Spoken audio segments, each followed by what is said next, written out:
Good day, folks. Thank you so much for joining us. Today we have with us Ammar Ahtisham Ashraf. He came to Canada at an early stage in his life. From there on, got his early education here in Canada and then progressed into a career in supply chain.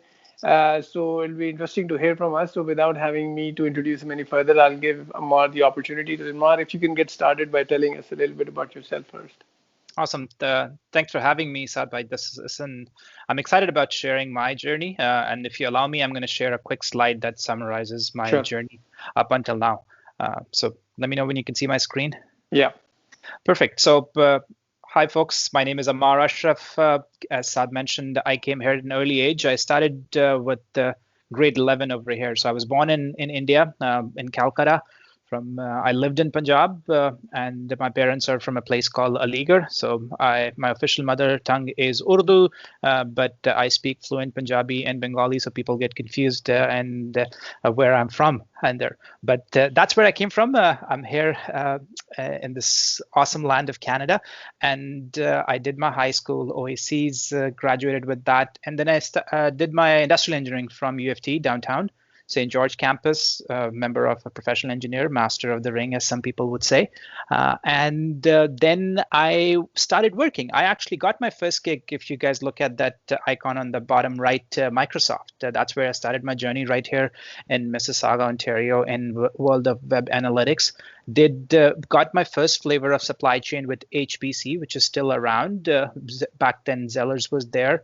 Did inventory movements. From there, I actually landed a full-time gig with Canadian Tire. It's a very well-oiled machine in supply chain. So if those of you who are ever interested in learning more about supply chain, that's a good go-to company. Did a gig there about 4.5, 5 years, moved through several roles, moved on to the other side. So in retail now, look at it from a vendor side, Coleman, it's a camping company. So if you're new to Canada, you have to explore camping. Ontario is beautiful. It has got lakes and people like Sadbhai like to go to these farmlands on there. So you got to take your camping gear. So this is a company that specialized in there. I was a demand planning manager overall Canadian division, had folks doing managing retailers like Canadian Tire and Walmart. So I supported that, and from there got an opportunity to move back to the retail space. Lowe's, still around. It's a growing retailer based in the US, but over here it's expanding. Did some store openings with them, managed end-to-end supply chain. That's where I got enrolled in my MBA at Tread Rogers and had the honor of meeting Sadbhai. So we did our MBA together. He's obviously a genius, and I just followed along in there. But got my Supply Chain Association Award there as well. It was fun times. I think we enjoyed some really good problem solving with an MBA. Got my Green Belt, Six Sigma. And while I was doing that, finished towards the end of this, got a sweet tooth and moved to Lindt chocolate. So did the demand planning role along with supply planning for Lindt's everyday business. Just a quick trivia, maybe, Sadbhai, this is a question for you. How many chocolates are out there? How many SKUs of chocolate does Lindt have? Take a guess. Probably 20. We'll multiply that by about 200 times. They had about 1,800 everyday chocolates. Wow. That's what I managed. Wow. So, okay, interesting. But different sizes, different flavors, amount of cocoa, and whole new world.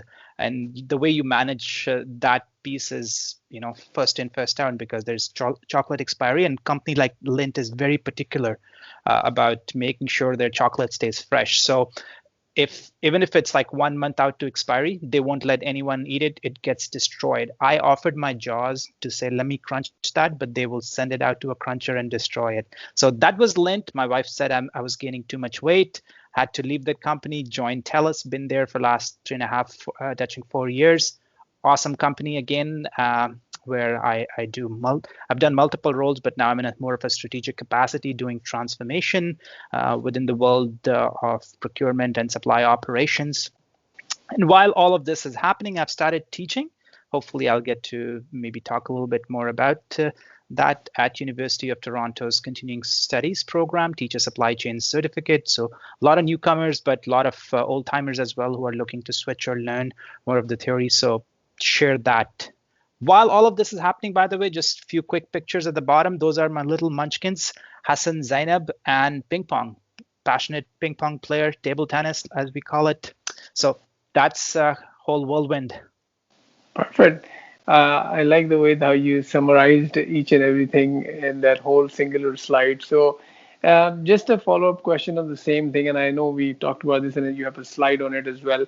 Maybe you can talk a little bit about the supply chain profession as to how it is in the industry right now. Cool. So maybe I'll target it from a perspective. If you are coming into Canada or you're within Canada, but you're looking to explore. So supply chain one is an evergreen field. Pandemic has just put it in the forefront. And a quick segue into that. When I was getting married, I'd say 10-11 saal pehle, my father-in-law was adamant. This is around the time I had left Microsoft and joined Canadian Tire. He's like, "Beta, why are you working in Canadian Tire?" He thought they couldn't fathom what is supply chain. People just don't know. But I think with the pandemic, even from a premier to the prime minister is talking about it. It's a field that is really diverse. It has a lot of opportunities and different places where people can work. But here's a high level. People hopefully can see my slide. If you are looking to get into field, you have so many options. You can get into the planning side of things. So think of more office jobs. That's where I think I've spent majority of my time.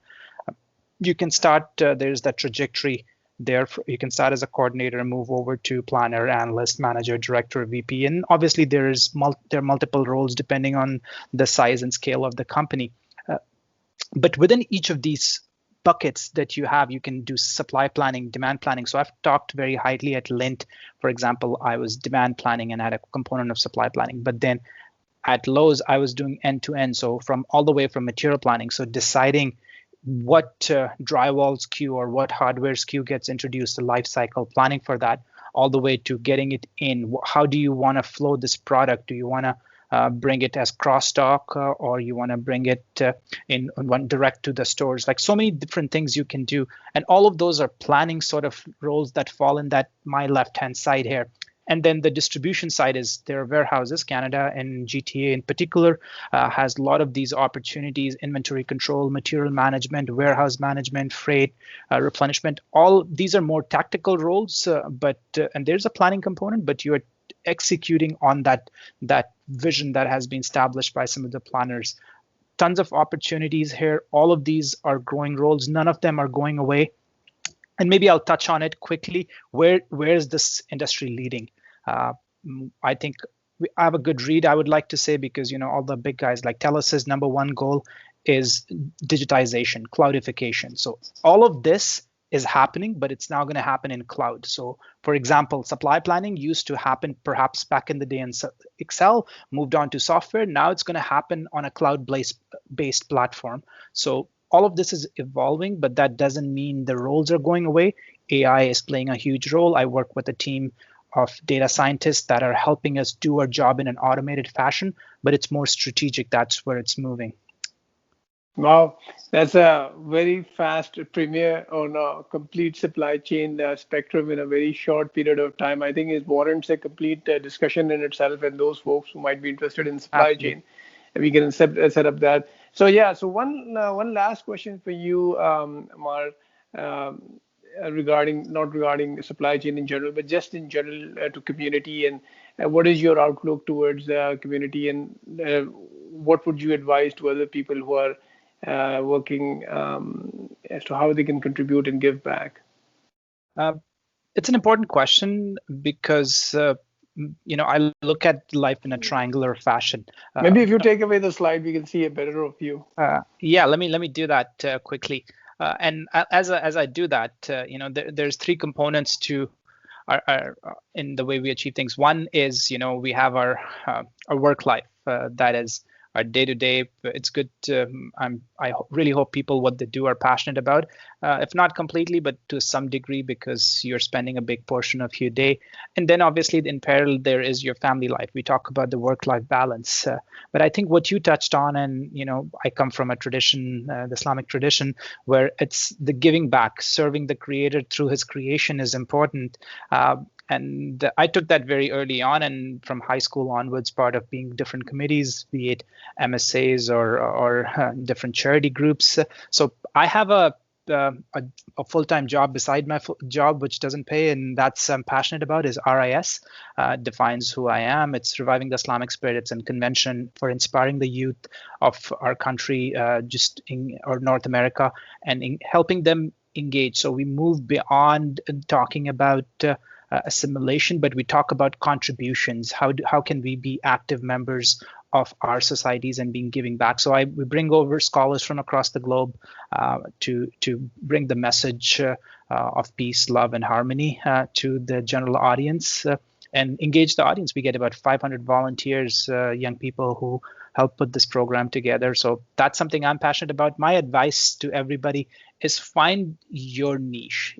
You need to be able to give back. I mean, Canada is a land of opportunities for in every say of the word, where you could be visiting the sick people, the old people. You could be volunteering with the food banks. You could be volunteering with the police services. I mean, you name it. Think about any initiative, but being able to give back is important. Not just it helps you live with yourself, but be actual members of the society that's giving back. Thank you so much, Ammar, for all of that great input, and giving a complete overview of supply chain and your perspective on life and everything. We hope folks who are watching can take away some things good from this, and hopefully it will be beneficial to them. So thank you for doing this. No problem. My pleasure. Thank you.